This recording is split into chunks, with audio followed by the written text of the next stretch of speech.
Welcome back to Poverty Arms. On this channel you've seen 50 Beowulf pistols, 50 Beowulf rifles. Well, now I present my 50 Beowulf DMR build.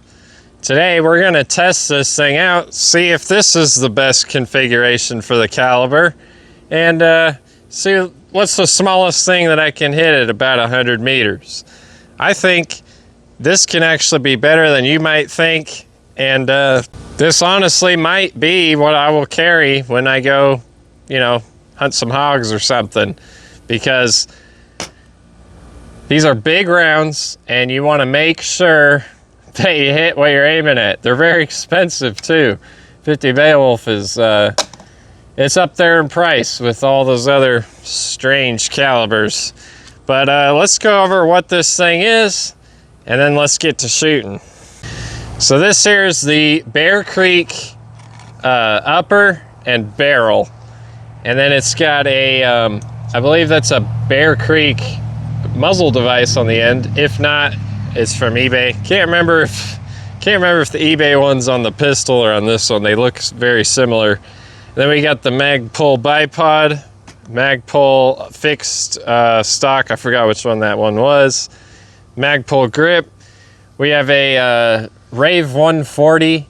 It's a 3-pound single stage flat trigger and an Arrow precision stripped lower, with a cheap parts kit, and the Bushnell 1-4 LPVO. I think this is the ideal setup to keep it nice and light. It's probably under 7 pounds without ammo, of course, but this should work pretty well. And with the muzzle device, we should hopefully not get much recoil. I just kind of put this together, so haven't really tested it yet, but that's what y'all are here for. So the first thing that I'm gonna do is get one of these clay pigeons, and we're gonna put this at about 50 meters and see if I can hit this with this thing.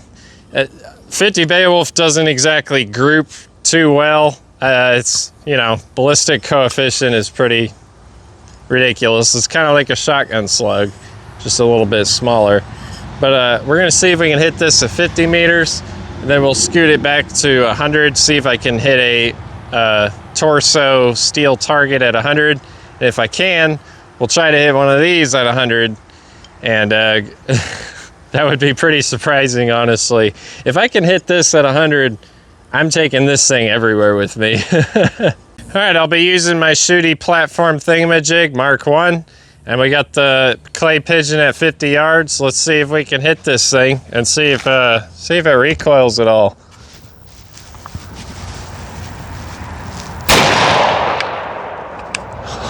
Oh,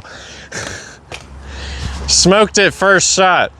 Definitely stout recoil, but it's definitely not as bad as it used to be if you saw my first rifle video. Now we're gonna be trying for 100 meters. I have a torso sized steel target. Let's see if we can hit that before we try hitting another little disc. And if we can hit the disc, then we'll start shooting at other things, see what its energy is still like at 100 meters. Let's try it out.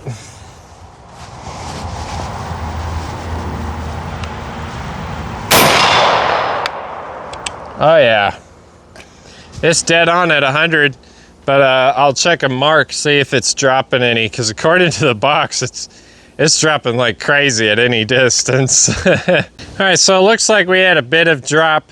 It's kind of hard to tell. There's so many impacts, so I think I'm gonna paint it in the future, but it looks like it hit a bit low, maybe 6 inches.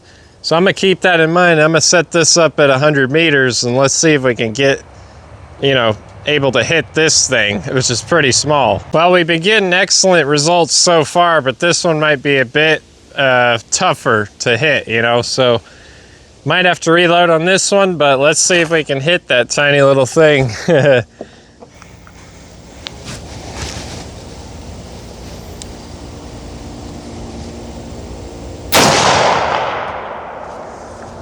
First miss of the day.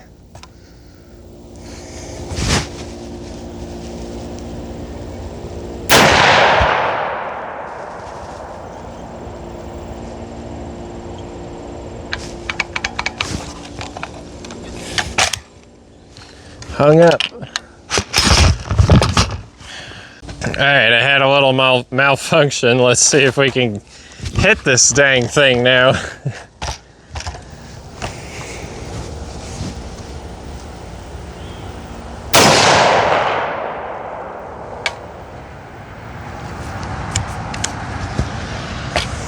I think I hit it.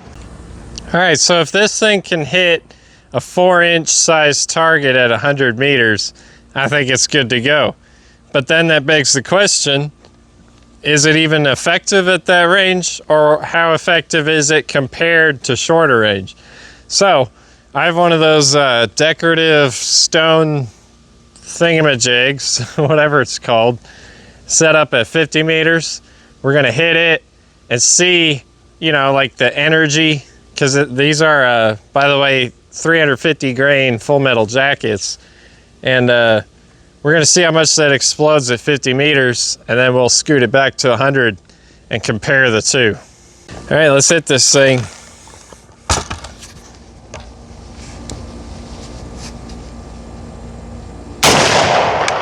Oh, wow. Yeah, I'm gonna find chunks of that everywhere with the bush hog.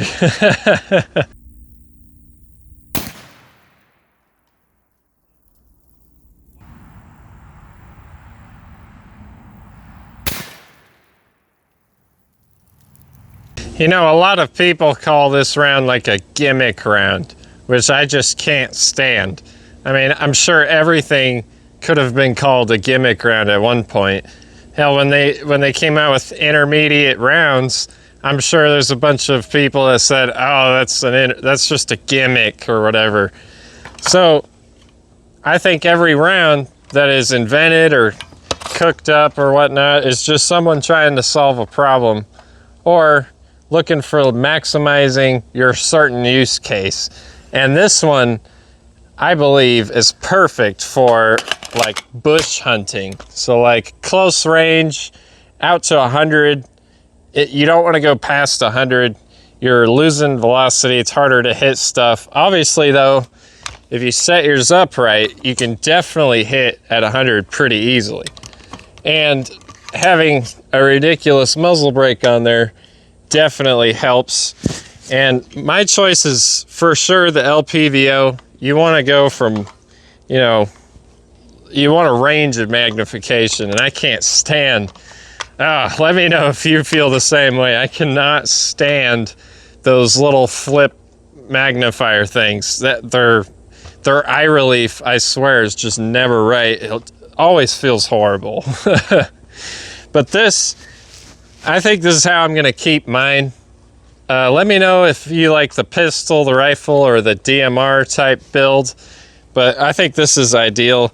I'm gonna show what shooting pretty rapidly looks like. I'm gonna put it on a full 2 power here. Yeah, and we're gonna see how the recoil is, see if I can hit that thing standing. And I'm gonna kind of simulate, you know, a hog at 100 meters.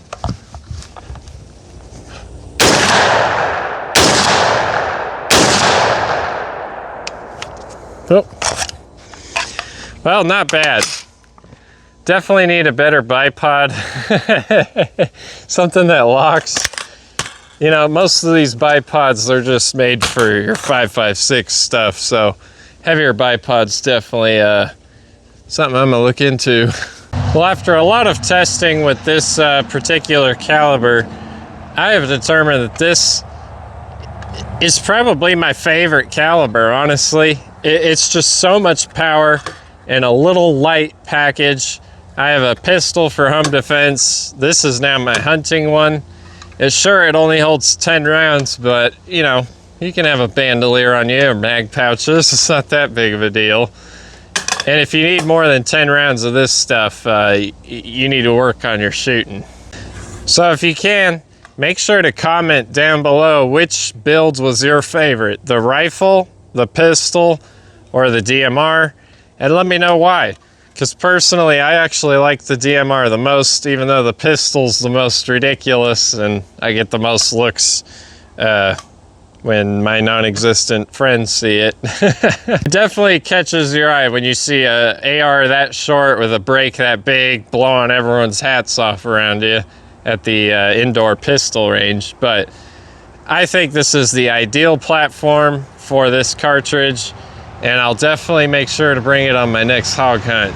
So let me know if you'd like to see that. I'll probably post it on Instagram. So make sure you follow Poverty Arms on Instagram, Facebook, X, Rumble, literally anything. And let me know what you want to see next. Another crazy build or something similar. Well, thanks for tuning in to Poverty Arms for more of my ridiculous ideas. And again, comment down below what you think about this caliber or this build. And tune in next week for something else cool.